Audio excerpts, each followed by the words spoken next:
नमस्कार दोस्तों, VVIP news के इस नए एपिसोड में एक बार फिर से मैं राज कौशिक आपका स्वागत करता हूं, आपको प्रणाम करता हूं। मित्रों, इसे बढ़ते तनाव से मुक्ति पाने का एक उपाय समझा जाए या भगवान के प्रति प्रेम भक्ति माना जाए कि आजकल तमाम मंदिरों में आने वालों की भीड़ लगातार बढ़ती हुई दिखाई दे रही है।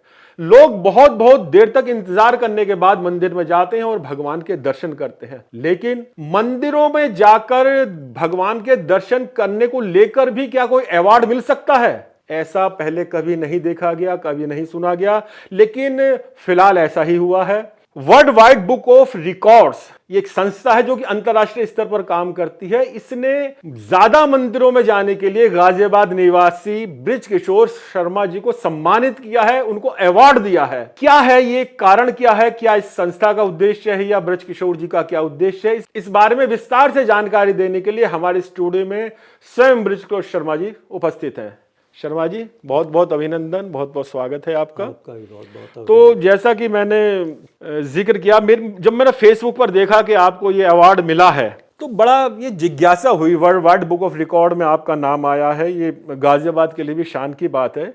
ये क्या पूरा मामला क्या है, थोड़ा संक्षिप्त में आप बताएंगे? मैं फेसबुक और व्हाट्सएप दोनों ही प्रयोग में लाता हूं, तो मैं देखता था कि महाकाल, बांके बिहारी वो अन्य देव स्थानों के दर्शन उस पे आते रहते थे। तो मेरा अंदर से मन जागृत हुआ कि मैं जिस स्थान पर निवास करता हूं गाजियाबाद में, तो वहां के भी मैं मंदिरों के जनमानस को दर्शन कराऊं। इससे सबसे बड़ा लाभ तो ये है कि एक बार तो मैं उस मंदिर में जाता हूं, प्रभु के दर्शन करता हूं एकाग्रचित्त भाव से, पुनः उनके फोटो संचय करता हूं, उन्हें फेसबुक व्हाट्सएप के माध्यम से सभी जनमानस के लिए मैं भेजता हूँ जी। तो उससे क्या होता है, फेसबुक पे अनर्गल बातें तो बहुत आती हैं। अगर मैं मंदिरों के दर्शन करा रहा हूँ तो उससे मेरी आईडी को जब वो खोलेंगे तो उनकी एकाग्रता बढ़ेगी। जो मानव जीवन का लाभ है, आध्यात्मिक लाभ, सांस्कृतिक लाभ, वो उनको प्राप्त होगा और घर बैठे ही उनको विभिन्न स्थानों के दर्शन प्राप्त होंगे।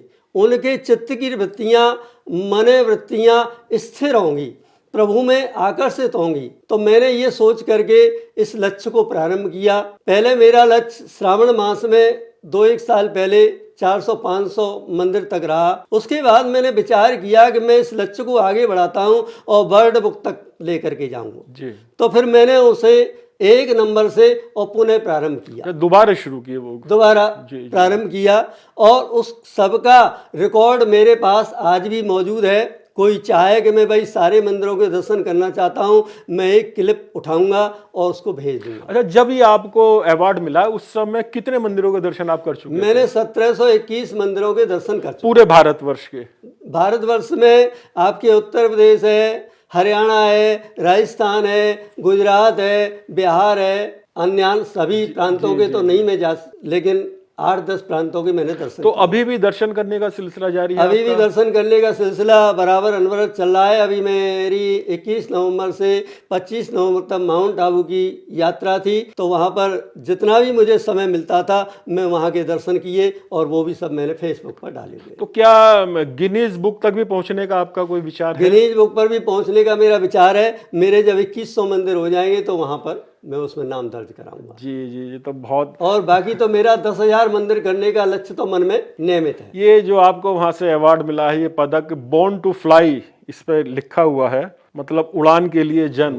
तो चूंकि आप ज्योतिष से भी जुड़े हैं और इतना पवित्र कार्य कर रहे हैं, तो हमारे दर्शकों को बताना चाहेंगे कि आदमी का जन्म ये कौन सी उड़ान के लिए हुआ है? आदमी का जन्म मानव जीवन भोग के लिए नहीं, ये योग के लिए, तपश्चर्या के लिए, भगवत भक्ति के लिए है जी। भोग तो आपको किसी भी योनि में प्राप्त हो जाएगा, लेकिन जो आध्यात्मिक लाभ है, ईश्वर की प्राप्ति है, परमात्मा का साक्षात्कार है, वो केवल मानव योनि में ही प्राप्त होता है। इसलिए मानव का जो सही कर्म है, सत्कर्म है, वो जो है भगवान की प्राप्ति है। और वो कैसे होगी? जब आप भगवान से जुड़े रहेंगे, भगवान के नाम से, चिंतन से, उनके रूप, नाम, लीला, माधुर आदि से जुड़े रहेंगे, उनकी सुंदर सुंदर दिव्य कथाओं को इन कर्णेंद्रिय पुटों से पान करेंगे, तो आपका एकदम लगाव होता चला जाएगा।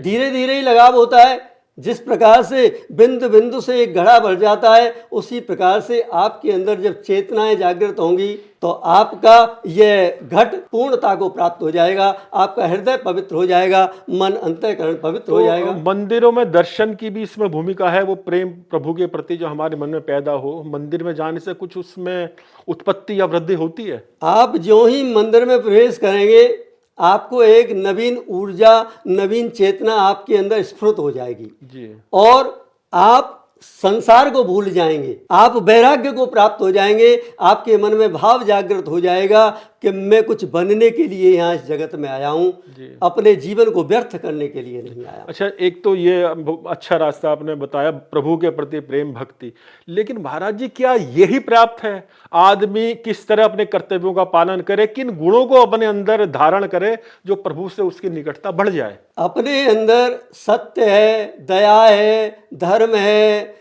आपके मर्यादा है, जो हमारे पुराणों में, शास्त्रों में वचन कहे गए हैं उनका पालन करना है, महापुरुषों के चरणों का सेवन करना है, संत महात्माओं के दर्शनों का लाभ प्राप्त करना है। तो उससे क्या है कि धीरे धीरे हमारी जो है विकृति है वो नष्ट होती हुई चली जाएगी।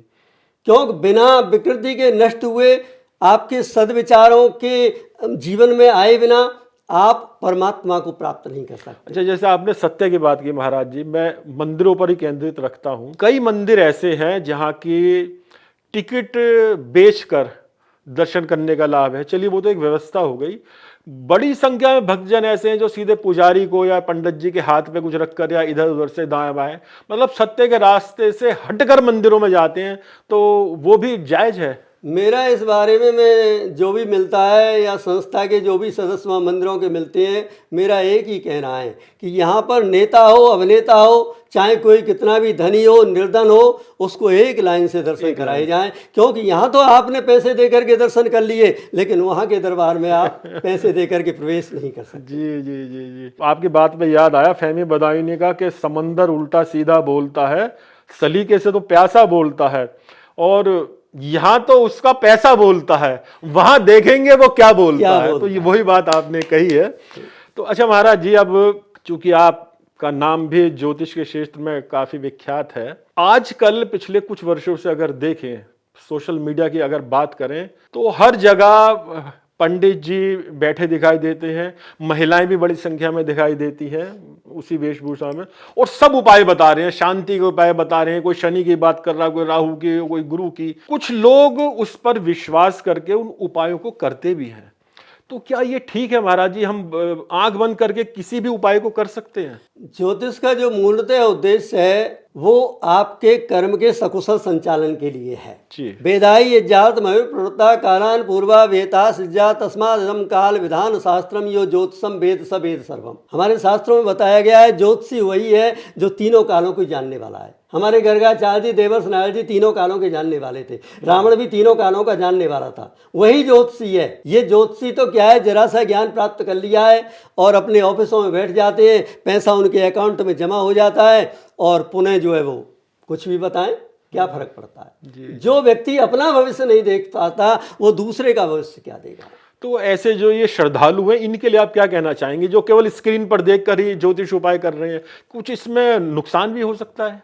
देखिए, नुकसान भी हो सकता है जी, बिल्कुल होगा, अगर उपाय अगर सही से नहीं किया जाए। आपको कोई बीमारी है और आपने उस बीमारी की जगह दूसरा जो है गोली ले ली, तो वो आपको रिएक्शन करेगी, स्वाभाविक है। इसी प्रकार से उपाय भी हर व्यक्ति के जीवन में हर उपाय कारगर सिद्ध नहीं हो पाता है। इसलिए बहुत सोच समझ करके, बहुत गुणवत्ता के साथ में, बहुत जान समझ करके उसे करें, तभी आपको लाभान्वित होगा। उपाय लाभ करते हैं, सबसे बड़े उपाय तो हमारे मंत्र हैं। मंत्र महामन विषय ब्याल के, मेटत कठिन कुंक भाल के।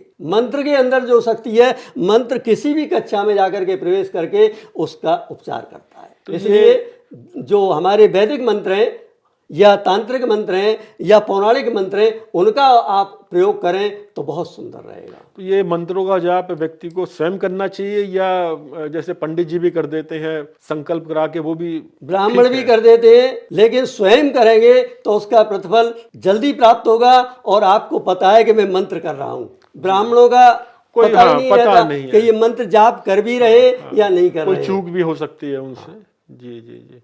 आपकी अगर श्रद्धा है और भाव है तो आपके द्वारा किया हुआ मंत्र गलत भी हो जाएगा तो आपको लाभ करेगा। जी जी जी। और श्रद्धा नहीं है, भाव नहीं है और मंत्र में त्रुटि हो जाएगी तो आपको उसका प्रतिफल अवश्य ही प्राप्त होगा। ब्रजकिशोर जी, जैसे कि बड़ी संख्या में ज्योतिष बढ़ रहे हैं, दिखाई देते हैं, प्रचार भी खूब हो रहा है, तो कोई उपाय है कि हम ये जान सकें कि भाई ये सही जगह पे हम पहुंच रहे हैं और ये सही जगह नहीं है? ऐसा कोई साधन नहीं नहीं है है। जिसको आप जान सके। अनुभव से ही आदमी जान सकता अनुभव है। से ही जान पाएगा।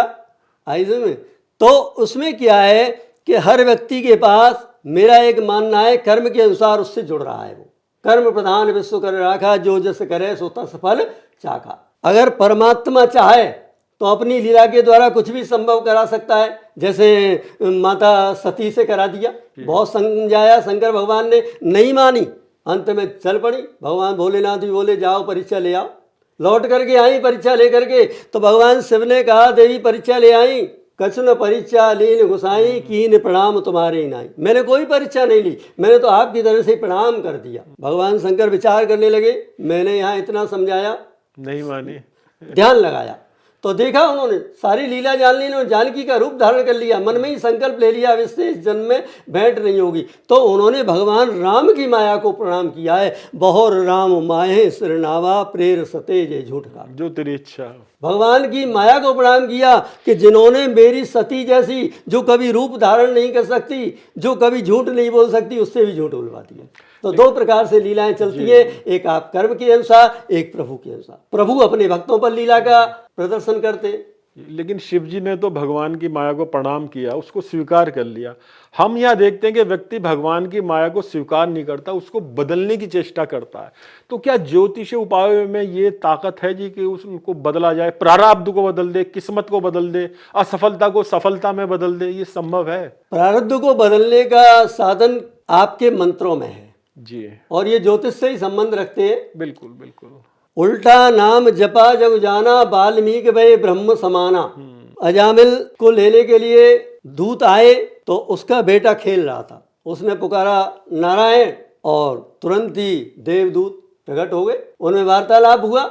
अंत में उन्होंने नाम का महत्व बताया। नारायण जिन नाम लिया तिन और का नाम लिया न लिया, जिसने यमुना जल पान किया तिन औरो पान किया न किया, जाने वृंदावन धाम किया तिन औरो धाम किया न किया, जाकी रसना नहीं कृष्ण भजे तिन मानुष जन्म लिया न लिया। जी जी। तो एक नाम ही ऐसा है जो आपको सब कुछ दिला सकता है। ध्रुव को, मीरा को, नरसी को नाम नहीं तो दिलाया, हुंडी बरसा दी।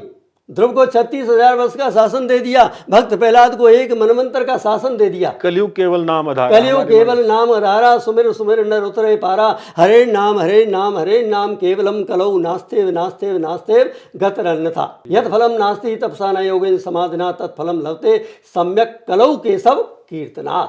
और इसे सोते बैठते उठते जागते किसी भी देश में, किसी भी परिस्थिति में, बिना नहाए नहाकर किसी भी अवस्था में आप कर सकते हैं। कोई बंधन नहीं है नाम के उसमें।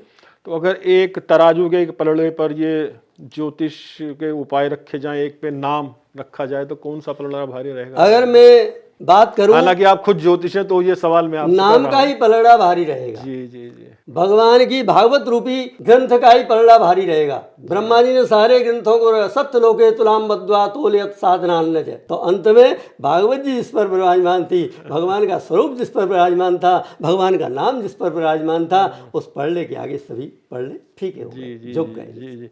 अच्छा ब्रजकिशोर जी, जैसे हम देखते हैं, मैंने कहा भी और आप भी मानते हैं, मंदिरों में भीड़ बढ़ रही है, लगातार लाइनें लगी रहती हैं, लोग ज्योतिष उपाय भी कर रहे हैं, नाम जपने वाले नाम भी जप रहे हैं। लेकिन आज से 2 दशक पहले और आज की स्थिति की अगर तुलना करें, आज व्यक्ति बहुत ज़्यादा तनाव में है। तो ऐसा क्यों है? औषधि भी बढ़ रही है और बीमारी भी बढ़ रही है। तनाव में व्यक्ति अपने कारणों से है, क्योंकि वो दूसरे को देख रहा है, ये गाड़ी क्यों ले आया, इसने बंगला कैसे बना दिया, ये सुखी क्यों है। वो अपने उससे तनाव में नहीं है, वो दूसरों की सुख समृद्धि ऐश्वर्य और वैभव को देख करके तनाव में है। यानी बेवजह का तनाव। बेवजह आप इंटेंशन, मेंशन, डिप्रेशन क्यों पालते हो अपने जीवन में? इन सबसे मुक्त रहिए। आपके अंदर दो चीजें छुपी हुई हैं, आपके अंदर सुख भी है, आपके अंदर दुख भी है। आप दुख को निकाल करके जी रहे हैं या सुख को निकाल करके जी रहे हैं, ये आपके ऊपर निर्भर करता है। मैं तो आनंद को निकाल करके जीता हूँ, इसलिए सुखी रहता हूँ हर पल में। अच्छा, जैसे इस पे जो अवार्ड आपको सर्टिफिकेट मिला है, इस पे लिखा हुआ है 68 साल और 10 महीने और 30 दिन की उम्र आपकी उस समय रही। जी जी। तो इस उम्र में भी आप ये बड़ा लक्ष्य लेके चल रहे हैं, तो कुछ परेशानी नहीं होती महाराज जी? प्रभु की अभी तक कृपा है, मुझे किसी प्रकार की कोई परेशानी नहीं है, कोई मैं गोली नहीं खाता हूँ, इसी प्रकार से मेरी गति क्या चलती बात रहती है। है। तो इसमें कहीं ना कहीं ये जो ये आपका प्रभु की कृपा अध्यात्म, है। उन्हीं की कृपा है जी। महाराज जी, आखिरी सवाल मैं ये पूछना चाहता हूँ कि आजकल बच्चों में वो संस्कार देखने को नहीं मिल रहे जो होने चाहिए थे, उस वजह से परिवार में दिक्कतें भी आती हैं। तो माता पिताओं के लिए क्या संदेश आप देना चाहेंगे कि बच्चे थोड़ा संस्कारित हो जाएं? माता पिताओं के लिए मैं पहले तो यह संदेश देना चाहूँगा कि जब भी गर्भ में बालक आए तो वो अपने आचरण को सुधार लें तभी से उसी गर्भ समय में से। आते ही। क्योंकि गर्भ में ही शिशु जो है सीखने लग जाता है। हमारे अभिमन्यु ने गर्भ में ही जो है चक्रव्यूह विद्या का ज्ञान प्राप्त किया था। हमारे प्रहलाद ने भी देवर्ष नारद जी के द्वारा गर्भ में ही ज्ञान प्राप्त कर लिया था। तो हमको शुरू से ही अब क्या है, देवियां जो है फिल्मी गाने चला देंगी, उल्टे सीधे संगीत चला देंगी, तो उसके मस्तिष्क पर भी वही प्रभाव पड़ेगा। आप मोबाइल में लीन रहेंगी 24 घंटे तो बालक जन्म लेते ही मोबाइल पकड़ने के लिए ये हो भी रहा है और यही हो रहा है। हमारा माताओं का आचरण सबसे पहले इसमें लाभदायक रह सकता है अगर वो बच्चों को प्रारंभ से ही संस्कार दें। आप कैसा खान पान करते हैं, कैसा व्यवहार करते हैं, वही बच्चा सीखेगा। अब तो आजकल बच्चा छोटा सा मारने लग जाता है, क्योंकि आपने भी वही पिक्चरें देखी हैं उस समय में। इसलिए अपने आप को सुसज्जित करिए, अपनी आत्मा को सुसज्जित करिए। आत्मा सो परमात्मा, उस समय आपके अंदर चैतन्यता रहेगी, जागृति रहेगी। संस्कारों के प्रति, मर्यादाओं के प्रति, महापुरुषों के चरित्रों के प्रति आप जैसा उनको अवलोकन कराएंगे, जैसा दर्शन कराएंगे, जैसा ज्ञान देंगे, वही उनके जीवन में प्राप्त होगा। आजकल आयाओं पे छोड़ जाती हैं। अरे जब आयाओं पे आप बच्चों को छोड़ जाएंगी तो फिर बच्चा से आप कैसे उम्मीद कर लोगी कि हमारी सेवा करे? वो तो उनकी ही सेवा करेगा, उनके ही साथ भ्रमण करेगा, उनके ही साथ घूमेगा। इसलिए आप अपने बच्चों को अपने अनुकूल बनाना चाहती हैं तो पहले बच्चे के अंदर संस्कार जागृत करें। हमारे जो 16 संस्कार हैं वो इसीलिए तो हैं, गर्भाधान से लेकर के अंत्येष्टि संस्कार तक। आज हम उन पर ध्यान नहीं दे रहे हैं और हम अपने धर्म को छोड़कर अन्य धर्मों के संस्कारों में चले जाते हैं। 3 दिन की 4 दिन की 13वीं कर रहे हैं, फिर आप कह रहे हैं हमको तो साहब पितृ दोष लग गया, काल सर्प दोष लग गया। अरे भाई, जब आप सही तरह से अपने बुजुर्गों का सम्मान नहीं करोगे तो क्या होगा? यही होगा। अच्छा, आपने अभिमन्यु का उदाहरण दिया महाराज जी। बहुत से लोग हैं जो कि ये महाभारत हुआ या रामायण हुई, इसको काल्पनिक मानते हैं। तो ऐसे लोगों के लिए क्या सीख है? जो व्यक्ति इन ग्रंथों को काल्पनिक मानते हैं वो एक प्रकार से दानवीय प्रवृत्ति को अपनाए हुए हैं, तो उनके लिए कोई महत्व तो नहीं रखता। हमारे कन्हैया ने वस्त्र हरण किया। अब जो भागवत जी को नहीं मानते, जो कृष्ण को नहीं मानते, वो अगर कहें उसके प्रति अनर्गल प्रलाप करें तो उनके लिए कोई महत्व नहीं रखता। ये तो हमारे सनातन धर्म के मानने वालों के लिए है ये।